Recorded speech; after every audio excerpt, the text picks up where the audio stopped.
Hey, good morning everybody. Welcome back to the sawmill. We're going to be working on the old robo mizer. It's also called the MB200. We got to change the carbides or turn them. Thought, well, this would be kind of an informational little video for you. It doesn't take very long, but gives you an idea what's going on with it. So I'm going to put you here in the stand. That way I can use both my hands. So keep an eye out, see what's happening. I'll try and explain what I'm doing. First off, you want to get rid of your hose. There's two bolts on top here that remove this air duct for cleaning it up. Sometimes you go a little too far with your ratchet wrench and you can't get your ratchet wrench out of there until you have them both loosened. You'll find that out if you go to doing this process.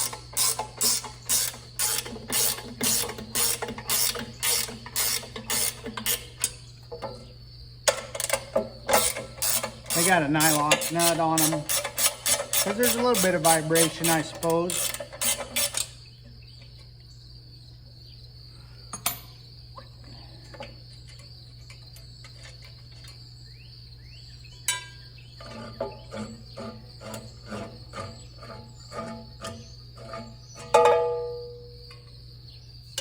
There we go. Remove this little guy. Down here.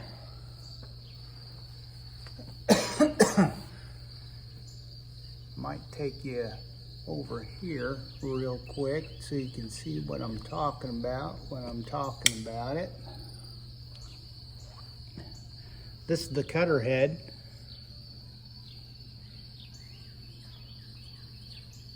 There's 5 cutters. I've already turned it once. From here to here, we've used that up. Gonna turn it one more time. One of the things I try to do is clean it, like there's a little balance port drilled out spot there to balance it. Just make sure you clean that up. Take the air hose and maybe a little screwdriver and pick out these little, what are they, T20 bits. Might move the stand over to this side. I don't know how the lighting is going to be, but hopefully you can see just as well as I can.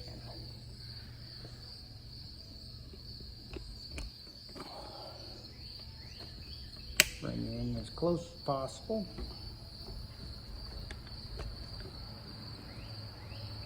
On this side, probably a little wobbly, but well, that's just the way things go.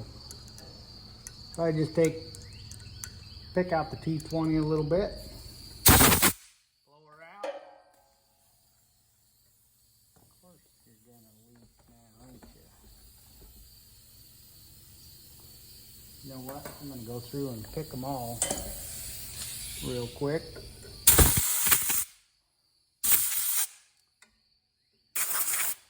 Get all my air done.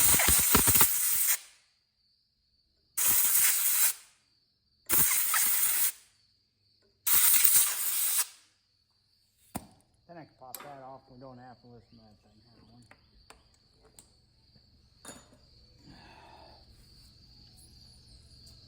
All right, T20 right here.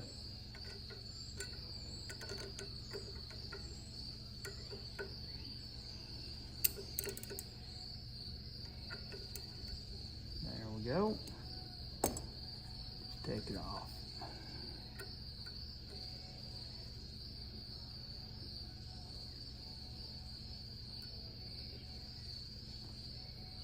Pull it off, make sure it's all clear.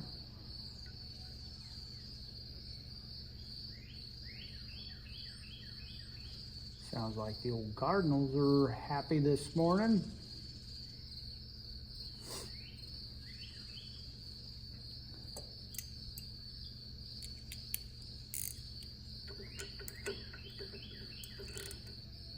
You don't have to over torque these, because each one of these screws from Wood Mizer, $5. And well, try and conserve as much as you can.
It's actually a pretty simple process to really improve the look of the wood when you're milling it.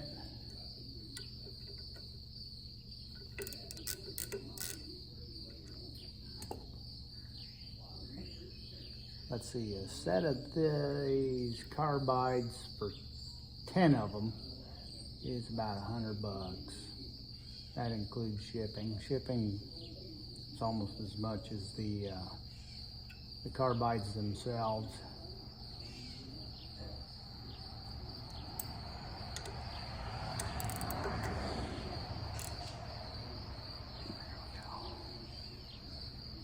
And that's that. Go back through real quick. Make sure they're all torqued.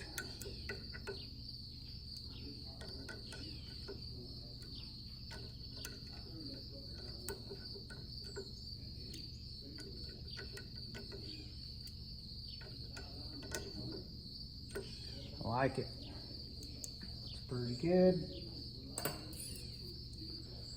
Pretty quick process there. But if we put you on the other side so you're not in the way.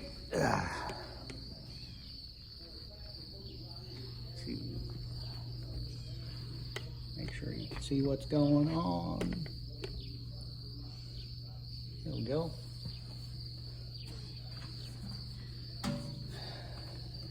If you've been watching any of my videos, obviously you've figured out that I haven't got the editing process down yet. I have said it before in other videos. I'm about 57 years old, and I didn't grow up with a PC in my hand, as most of you watchers didn't. But, you know,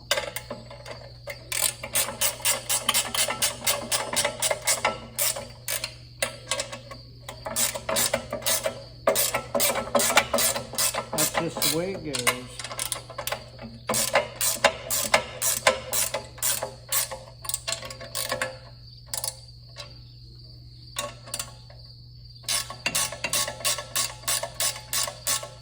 This has a little bit of adjustment in it.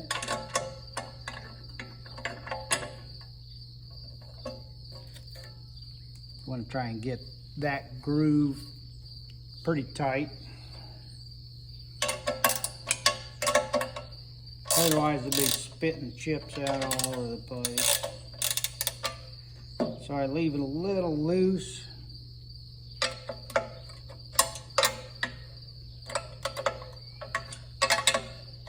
Till I get to the end here, tighten it up.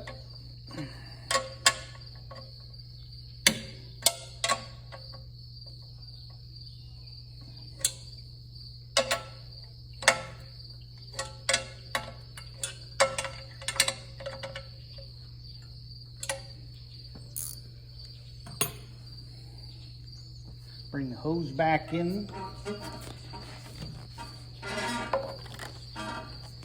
I have just a kind of a quick connect here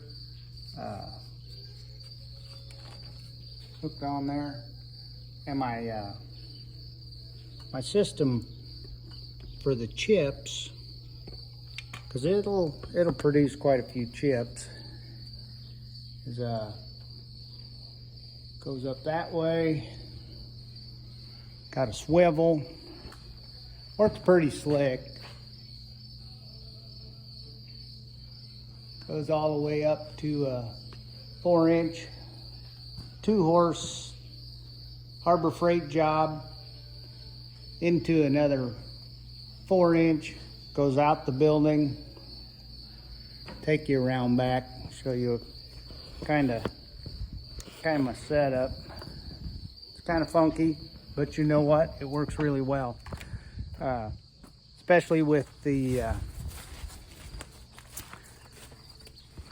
slabs that I'm flattening. Sometimes I get slabs that are epoxied, and I don't really want to send those epoxy chips out.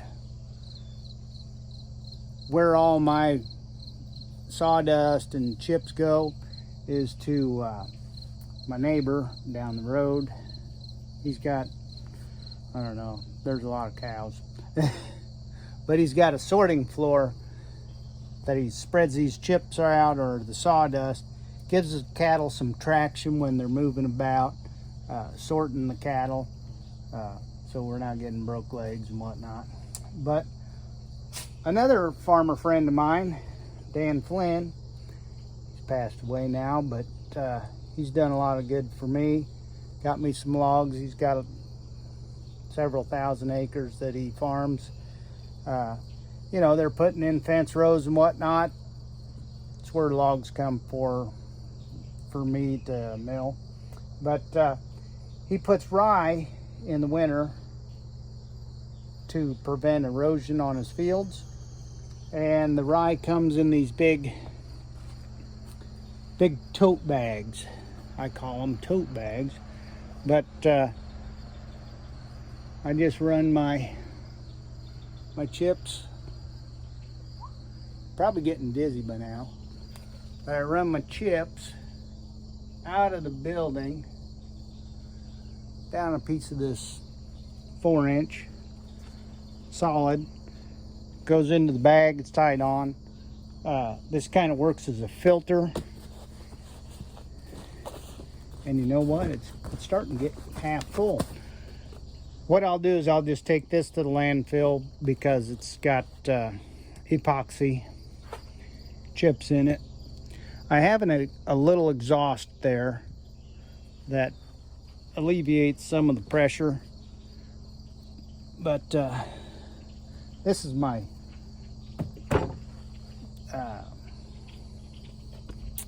sawdust bunker. I call it a bunker. But as the sawmill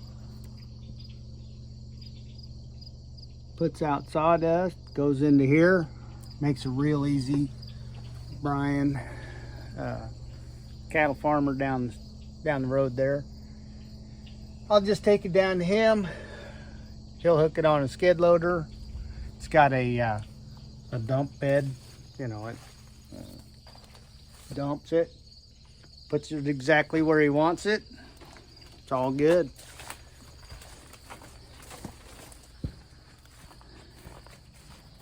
Go back to the old slab mizer, or I call it robo mizer, because I did opt for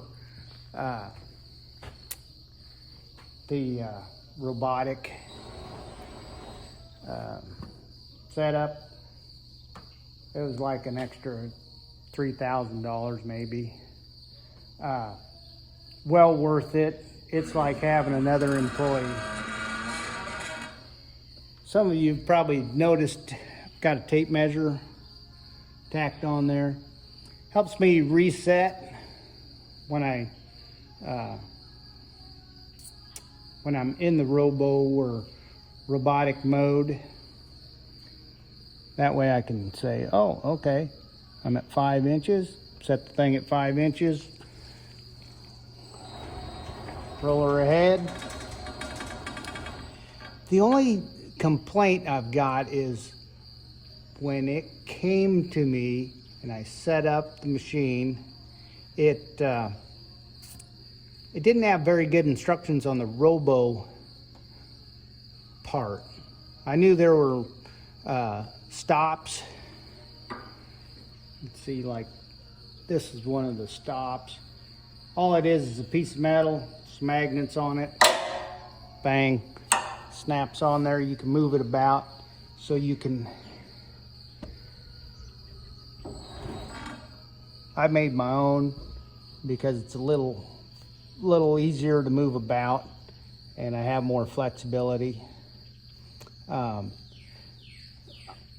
When I first got it, I thought, oh, I'll just turn it on and away we go. No, there's little things you got to learn, like you got to be not on the stop.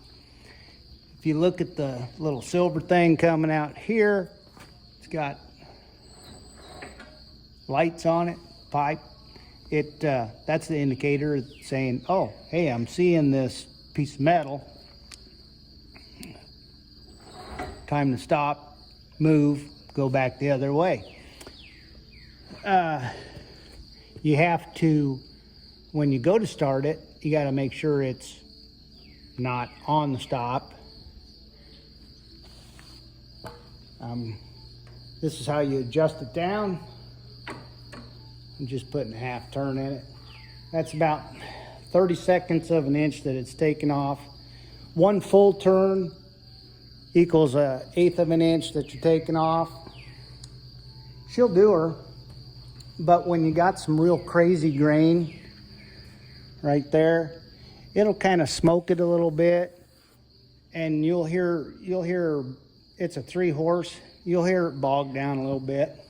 3-horse, 3-phase. It's got a phase converter integrated, so it's got a soft start. You can adjust how far over it moves each time. There's another magnetic pickup here, so when it gets all the way over, it'll shut itself off, come back, reset it, let her go. The way my shop's set up, I set the head this way. That's kind of the operator side, but I made it so the operator side's over here. All I did is that orange button on the automatic is what starts the process of the automatic robotic cutting. Well, it was kind of a hassle for me to reach over there and all that. So I just got myself a little horn button. I don't know if you can see him down in there, but that's how I started from this side. Works pretty good. I don't have a remote start on my blower, so I've got it over here in my phase converter box for the sawmill itself. Flipper on. Works pretty good. It's a 110, so it was pretty easy to wire up. I've adjusted it down. All you have to do is on the controls here, speed control. This is manual on and off. Emergency stop. Forward, back, left, right. It's pretty simple to operate. I'll start it out kind of slow. I've got my stops set up. That's for this end. This one here is for this end. When the rig gets down here, it'll see this, slide over, continue the path. So we'll fire it up. It's got indicator lights on it saying that it has power. Orange tells you that, hey, this thing's on. Red tells you that it's in robotic mode.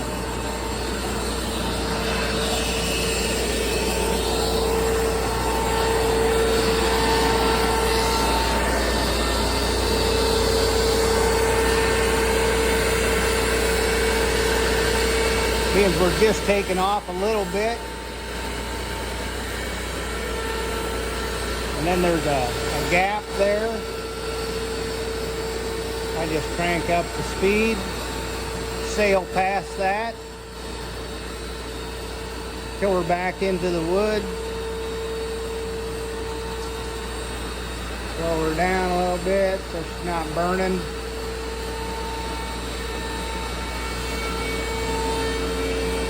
Hopefully you can see that. Yeah. Scoots over, comes back at you.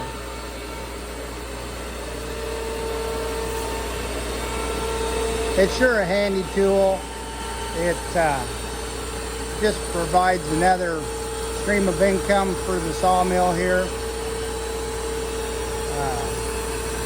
May have mentioned before, these slabs came from a tree that was on a gentleman's farm for a long time. The derecho knocked that tree down, and now he's utilizing it. It's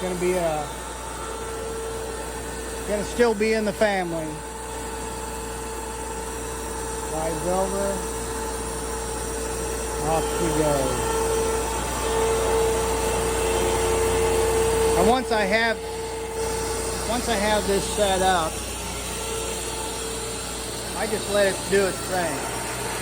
It sure is handy because it can be doing its thing. I can be doing my thing. This log that's on the mill, I'm going to get to it because customer needs some new hatchet boards.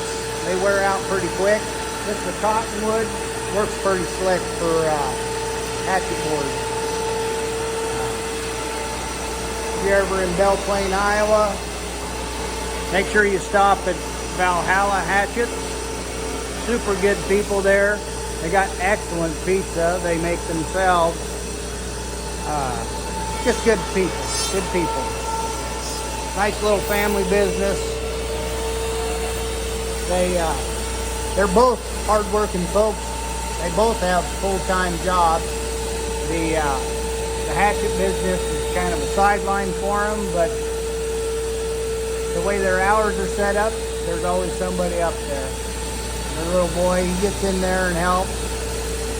Whenever I deliver hatchet boards, he gets some of his high school buddies, and away they go.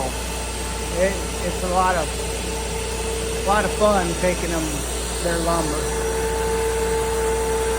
Well, I see that we're at about 25 minutes. That's probably long enough. you get the gist of what's going on here. If you have any questions or comments, make sure you ask questions. A long time ago, an old guy told me, he says, hey, you learn more with these than you do with that. So if you ask a question, hopefully I can answer that question. Make sure you subscribe, hit the little bell, and we'll see you next time.